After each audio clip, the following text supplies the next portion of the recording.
Alors, ce matin, nous recevons la présidente du MEDEF, Carla Baltus. Carla, bonjour.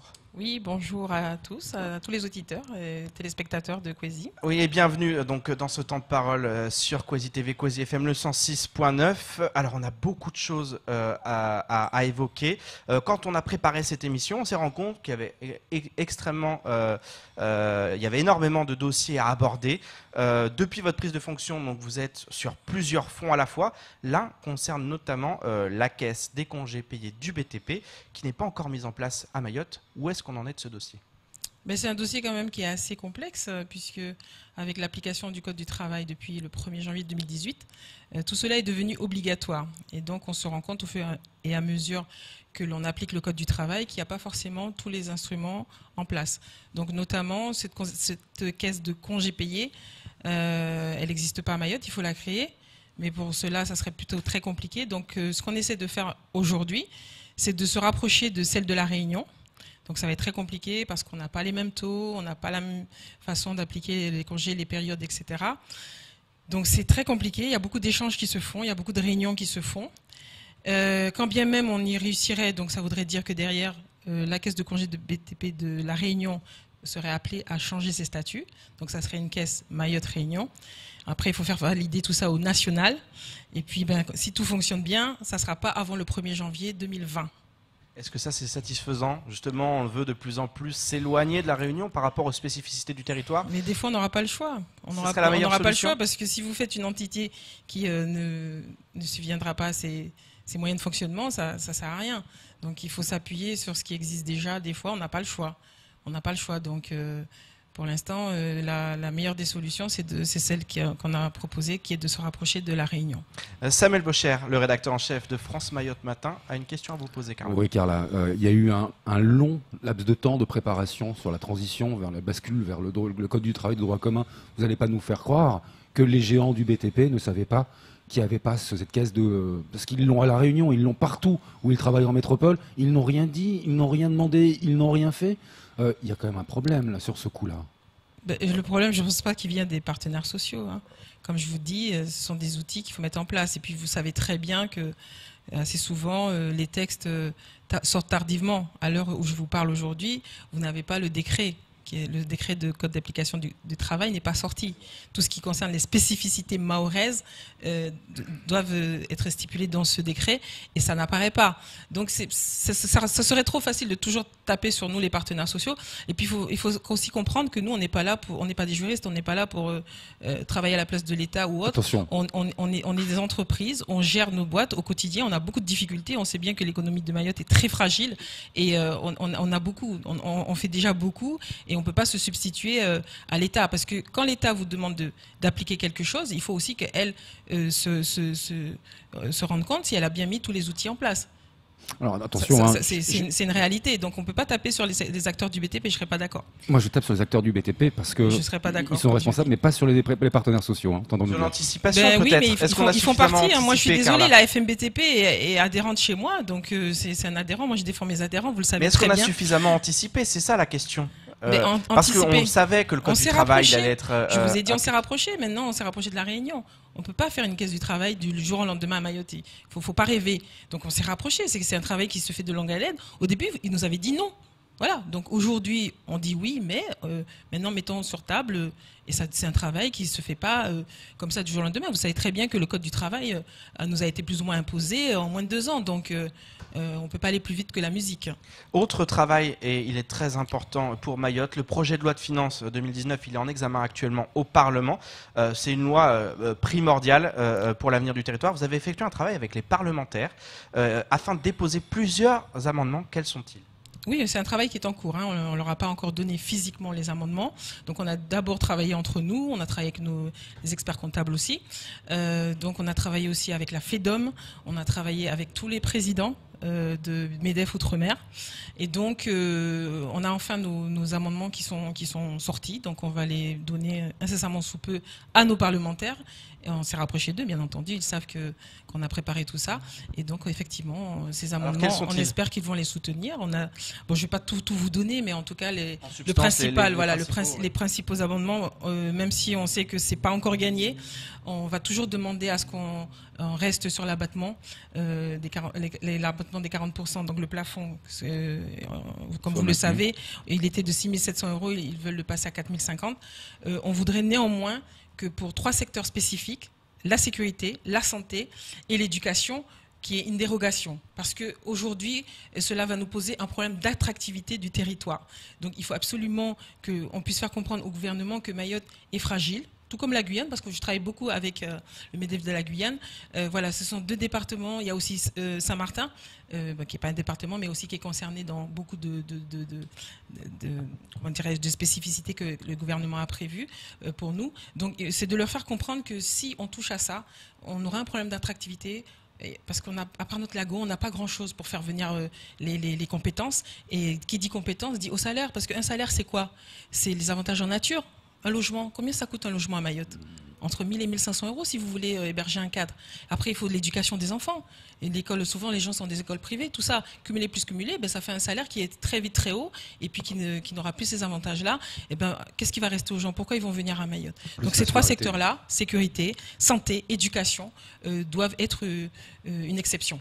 Ça, c'est un vrai combat, Carla, par rapport pour Mayotte et pour les entrepreneurs. On le dit, le préfet, il ne cesse de le répéter, on a un problème d'ingénierie. On veut faire venir des cadres, des ingénieurs. On manque de personnel à tous les niveaux. Ça, c'est vraiment un combat mais ça, vous pouvez aussi le mener. On le voit, les syndicats dans l'éducation nationale, que ça soit dans le privé ou le public. C'est vraiment un combat que vous pouvez mener en commun. Est-ce que justement vous vous rapprochez de ces syndicats pour essayer de faire front commun et dire au gouvernement, c'est pas possible cet abattement fiscal? Pour l'instant, je ne vais pas vous cacher, on a le réflexe de travailler entre syndicats patronaux. Voilà, pour l'instant, c'est vrai que c'est des démarches à faire. Qui vous rapproche tous. Oui, mais on a travaillé par exemple avec le syndicat des pharmaciens, on a travaillé avec le syndicat des infirmiers, donc ça concerne la santé, et donc indirectement, oui. Il y a la question aussi de la zone franche, où est-ce qu'on en est? Alors la zone franche, justement, nous on est content parce qu'on a gardé le CICE, mais par contre on est déçus parce que quand on a rencontré la ministre, il était bien entendu qu'on allait renforcer. Il est prolongé d'une année, hein. Voire plus. Au minimum. Ouais. Voire plus. Après, il faut toujours voir les écrits, effectivement, pour être sûr. Maintenant, ce que je veux dire, c'est que concernant la zone franche, il était convenu qu'on augmente, qu'on ait plus de bénéficiaires de ce qu'on avait en zone franche dans le cadre de la LODEOM. Et aujourd'hui, on constate qu'on nous a retiré des bénéficiaires, tels que les comptables, dont on a énormément besoin, les cabinets d'experts comptables. On a besoin aussi des cabinets de conseil. Et donc, ils ont été retirés. Et ça, on essaie aussi dans notre amendement de faire comprendre que non, c'est pas possible. On a besoin de ces gens-là. On se plaint souvent que les entreprises ne font pas appel à ces services-là. Et de plus en plus, on en a besoin pour l'application du code du travail, pour le prélèvement à la source bientôt. Voilà, on a besoin. Et si on ne le fait pas, qu'est-ce qui va se passer? Ils vont augmenter leurs tarifs. Et puis, aujourd'hui, beaucoup d'entreprises n'arrivent pas à aller payer la prestation. Et c'est pas demain, quand elle aura pris 20-30% de plus, que les entreprises suivront le rythme. Donc, ce message-là aussi, on essaie de le faire comprendre. Tout ce qui est ingénierie et études techniques aussi, parce qu'on a besoin que Mayotte se développe. On a parlé du plan. Donc le plan de développement de Mayotte, donc on a besoin de ces cabinets. Et puis aussi, dernier point, dans notre amendement, on demande aussi de prendre en compte la formation professionnelle. Ça serait une aberration de ne pas en prendre compte. C'est une mesure phare, excusez-moi Pierre, une mesure phare du plan d'action pour l'avenir de Mayotte. C'est fléché, il y a quand même beaucoup d'argent qui a été mis en place pour la formation. Le PIC, vous prenez le PIC, c'est 26 millions je crois de mémoire, sur 5 ans, donc oui, effectivement. C'est suffisant, selon vous? C'est mieux que ce qu'on avait avant, c'est toujours ça de plus. On l'avait estimé à 52, on a eu la moitié, c'est déjà ça de gagner. Vous avez parlé du prélèvement, excusez-moi, je rebondis sur le prélèvement à la source. Alors ça fait peur aujourd'hui à vos adhérents? Oui, on a rencontré récemment encore une deuxième fois la DRFIP qui essaie toujours de nous rassurer en nous disant vous avez le passe-roux, ça va fonctionner, ne vous inquiétez pas, vous allez sur Entreprise.net, etc. Enfin, moi je suis un peu comme Saint Thomas, je ne crois que ce que je vois. Donc je sais bien qu'au 1er janvier, parce que voilà, je me renseigne un peu partout, je regarde comment ça fonctionne. Je suis première vice-présidente de la Caisse de sécurité sociale, je connais aussi les difficultés qu'il y a en amont de saisie, etc. C'est-à-dire que nous, ce qui nous fait peur, c'est toutes ces, comment dirais-je, toutes les saisies manuelles qu'il va y avoir à faire. Tout, voilà, on n'est pas encore persuadé. On n'est pas encore persuadé que ça fonctionne correctement. Après, il y a aussi un travail de pédagogie avec nos salariés pour qu'ils comprennent aussi ce qui va se passer pour eux et comment ça va être prélevé. Donc c'est un travail qui, effectivement, on est dedans, mais on n'est pas confiant parce que, qu'on le veuille ou non, c'est une surcharge de travail. Et donc ça veut dire qu'on est devenu collecteur, moi je dis collecteur bénévole pour l'État. Voilà. Les heures supplémentaires, c'est aussi une question importante. Elle pose problème, on sait, avec justement l'application du droit commun à Mayotte. C'est pareil, ça c'est quelque chose qui préoccupe au niveau de vos adhérents, au niveau du nous, MEDEF. par exemple, concrètement, ce qu'on a demandé dans les amendements aussi, c'est comme en métropole, qu'on puisse bénéficier des exonérations sociales sur les heures supplémentaires. Parce que, vous savez, quand vous avez des heures supplémentaires, il y a beaucoup de conséquences. Vous parlez de 35 heures. Si vous avez des heures supplémentaires, vous n'avez plus droit à la prime de passage aux 35 heures.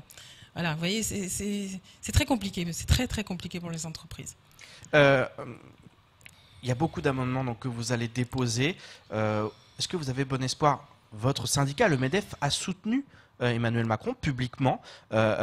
Est-ce qu'aujourd'hui vous avez bon espoir? Est-ce que vous avez l'impression d'être entendu par ce gouvernement? A soutenu publiquement. Oui, mais au niveau national, aussi. Au niveau national, d'accord, Oui. mais si on parle localement, c'était M. Gallard. Oui. Après, voilà, individuellement, bien sûr, chacun vote pour qui il veut. En tout cas, aujourd'hui, c'est notre président, qu'on le veuille ou non. Donc, votre question est concernée exactement. Est-ce que vous avez l'impression d'être entendu par ce gouvernement depuis que ça fait à peu près 1 an et demi qu'ils sont en place? Il y a eu des choses qui ont été faites, on a eu plusieurs plans, notamment ce plan pour l'avenir de Mayotte en matière d'économie. Est-ce que selon vous, on vous entend par rapport à vos revendications, ou est-ce que c'est encore difficile le dialogue avec Paris? Il y a des avancées, on ne va pas dire le contraire. Il y a des avancées. Quand on demande à être reçu à Paris, on est quand même reçu. On a demandé à être reçu dans diverses administrations, divers ministères. D'ailleurs, on attend bientôt la ministre du Travail. Voilà, on est entendu, on est reçu. Maintenant, voilà, le projet de loi de finances, quand vous parlez du projet de loi de finances, vous avez aussi le projet de loi de finances de la sécurité sociale. On parle d'argent, budget. Donc vous savez bien que la politique nationale, c'est raboter, couper les budgets au maximum. Donc c'est forcément quelque chose de, entre guillemets, conflictuel. Donc on est entendu parce que il y a quand même le plan de développement qui est là pour le prouver. On attend que ça soit rapidement mis en place par monsieur le préfet. On a quand même le CICE qui a été maintenu parce que ça veut dire que ce message est quand même passé. Et ça c'est une spécificité. Ça c'est une spécificité mahoraise. Mahoraise, donc qui pour l'instant nous soulage beaucoup. L'année prochaine, on va passer de 1,3 à 1,4 SMIC pour les exonérations. Donc voilà, il y a des petites choses quand même qui avancent petit à petit. Maintenant, voilà, si vous regardez aujourd'hui, quand on parle de l'abattement, ça a été botté en touche jusqu'à présent. Mais maintenant, voilà, c'est à nous aussi de nous défendre et d'argumenter au maximum. Vous êtes confiante quand même? Il faut être confiant, vous savez bien, sinon on laisse tout tomber, hein. Et donc c'est pas ma vision. Donc on va rester confiant pour l'avenir, en espérant aussi qu'il y ait plus de blocage. Voilà, ça je tiens encore à le répéter et je le répéterai chaque fois que j'aurai une audience, c'est que Mayotte, son économie est trop fragile et qu'on ne peut pas se permettre une seule journée de blocage. On m'a posé la question indirectement, que pense le MEDEF des blocages? Le MEDEF est contre les blocages. Il faut que ça soit clair et net. Tout ce qui entrave la liberté de circulation, c'est pas possible. On ne soutiendra jamais ce genre d'action. Samuel? Le MEDEF a su bloquer le conseil départemental quand même quand il s'agissait de l'octroi de mer. Soit dit en passant. Encore une fois, mon prédécesseur. Encore une fois, mon prédécesseur. Tout de même, vous savez bien que nous n'avons pas les mêmes méthodes. Ça reste l'institution. En attendant, le directeur de l'IEDOM est plutôt confiant si justement il n'y a pas de catastrophe pour la fin de l'année. L'année 2018 a été compliquée, grève générale et ainsi de suite. Mais moi aussi c'est un sentiment partagé. Pour moi, est-ce que on est sur une un redémarrage de l'économie? Est-ce qu'on peut être positif si les choses ne se retournent pas au vinaigre? Déjà, il ne faudrait plus qu'il n'y ait plus aucune journée de blocage, je le répète, ça c'est la première des choses. Après, vous savez la difficulté qu'il y a avec les statistiques de l'IEDOM. Ça concerne un petit panel d'entreprises dont le chiffre d'affaires est supérieur ou égal à 750 000 euros de mémoire. Donc, quand vous parlez des 95%, voire 99% d'entreprises qui ont un chiffre d'affaires inférieur, ça ne vous donne pas la réalité. Donc, effectivement, si vous prenez des grosses boîtes, on peut avoir ce sentiment-là. En tout cas, on a envie d'y croire, ça c'est sûr et certain. Mais encore une fois, arrêtons les barrages, apprenons à discuter, apprenons à négocier autour d'une table et trouvons ensemble des solutions pour construire Mayotte. Carla Balthus, on en parle peu, on les oublie un peu trop souvent, les travailleurs indépendants. Depuis 2015, à Mayotte, il n'y a plus d'appel à cotisation. On est dans une carence de droits. On sait que pour les salariés, on a un rattrapage qui est programmé jusqu'en 2036. Au niveau des travailleurs indépendants, on est sur un vide juridictionnel. Que fait le MEDEF à ce sujet ? Mais le MEDEF travaille avec, au niveau de la Caisse de sécurité sociale, hein, on a un conseil pour ça. C'est une catastrophe. C'est une catastrophe. Depuis 2015, effectivement, l'ACOS, puisque vous avez un décret jusqu'à 2036 pour le rattrapage des cotisations sociales, salariales et patronales, donc pour les salariés, ça c'est clair, c'est jusqu'à 2036. Par contre, pour les travailleurs indépendants, il n'y avait rien. Il n'y avait pas de calendrier de rattrapage. Donc au bout d'un moment, ils s'en sont rendus compte et puis en 2015, ils ont mis un feu rouge technique, où ils ont dit stop, arrêtez, ne prélevez plus, ne faites plus d'appel à cotisation. Alors effectivement, réflexe humain, on ne paye pas. On se dit, on paye plus. Oui, mais quand on paye plus, en fin de compte, on perd nos droits. Ça crée une carence de droits, donc plus de retraite, plus de cotisations pour la retraite. Voilà, un certain nombre de cotisations qui ne sont plus là. Et donc, nous, notre crainte aujourd'hui, c'est que 4 ans après, qu'on nous dise, écoutez, c'est bon, on a trouvé un système, on va sortir un décret, et puis on va reprendre le train en marche. Alors comme nous, on a fait beaucoup de motions en disant attention, on ne paiera pas, c'est à l'État de compenser puisque la faute n'est pas de notre côté. Donc c'est à l'État de compenser toutes ces cotisations pour que les droits persistent. Et par contre, on ne paiera pas. Donc nous, notre crainte, c'est qu'on nous dise d'accord, vous ne paierez pas. Et après qu'on compile ces 4 années, hop, dans la machine et puis qu'on se retrouve avec des taux très importants, des nouveaux taux très importants puisqu'il faudra rattraper les 4 années. Et donc c'est pour ça que nous, on a insisté. Je suis partie avec le président de la Caisse de sécurité sociale, M. Naouda. On est parti voir le ministère de l'Outre-mer, on est parti voir diverses institutions pour justement leur faire comprendre qu'il fallait absolument nous associer à ce décret. On n'acceptera pas que ce décret sorte sans notre avis, sans qu'on puisse faire des propositions, parce que derrière, on sait bien que l'on va couler les indépendants. Aujourd'hui, ils n'arrivent pas à payer déjà les charges des salariés, ils ont beaucoup de mal. Donc si on leur rajoute encore des surcharges avec des taux peut-être qui vont même dépasser ceux nationaux, on ne se laissera pas faire, on n'acceptera pas. Carla Balthus, le temps nous presse. Une dernière question. On approche 2019. Qu'est-ce que vous espérez là, dans les prochains jours, les prochaines semaines? Qu'est-ce que vous aimeriez, notamment par rapport à cette loi de finances? Qu'on accepte tous nos abonnements, bien entendu. Et puis, qu'est-ce que j'espère de manière générale, c'est de voir enfin appliquer ce fameux plan de développement qui nous promet 1,3 milliard. Ça veut dire de l'économie, du travail, beaucoup de moins de chômage et de la consommation. Rapidement, Samuel. C'est toujours un plaisir de vous avoir sur ce plateau. J'ai une petite dernière question. C'est toujours trop court. Oui, exactement. Toujours. Qu'est-ce que vous attendez de la visite de Muriel Pénicaud? Vous l'avez rencontrée il y a quelques semaines maintenant. Là, vous avez annoncé sa visite. Elle arrive en mi-novembre. Qu'est-ce que vous attendez d'elle? Écoutez, déjà, on l'avait vu concernant le pôle emploi régional. Donc, on lui avait exposé notre vision du pôle emploi régional. Donc, c'est un sujet dont on aura à parler. L'application du code du travail. On a beaucoup de choses à dire dessus. Et puis, on va aussi anticiper, parce que le code du travail, c'est bien, mais on parle aussi du code de la sécurité sociale. Nous, on préfère en parler ouvertement, qu'on anticipe les choses, qu'on voit comment le mettre en place pour que, encore une fois, ne pas pénaliser les entreprises. On est d'accord, les droits des salariés, c'est une chose, on le respecte. Maintenant, c'est un sujet dont il faut parler plutôt que ça devienne un conflit social. On le dit clairement, on veut en parler, on veut s'asseoir autour de la table pour commencer à en parler, commencer à le préparer et qu'il y ait une étude d'impact, très important, arrêtez de nous mettre des textes sans étude d'impact. Donc c'est le message qu'on a à faire passer notamment. Carla Malthus, merci d'avoir accepté notre invitation. Merci à vous, c'est toujours un vous plaisir. revenez vite pour faire un point sur tous ces sujets. Oui, il n'y a pas de souci, vous savez bien que vous pouvez m'appeler quand vous voulez, si je suis à Mayotte. Vous êtes la bienvenue. Merci bien. Allez, c'est la fin de ce temps de parole. Ne zappez pas, ne touchez surtout pas à votre radio, car la formation ne s'arrête jamais sur Quasi.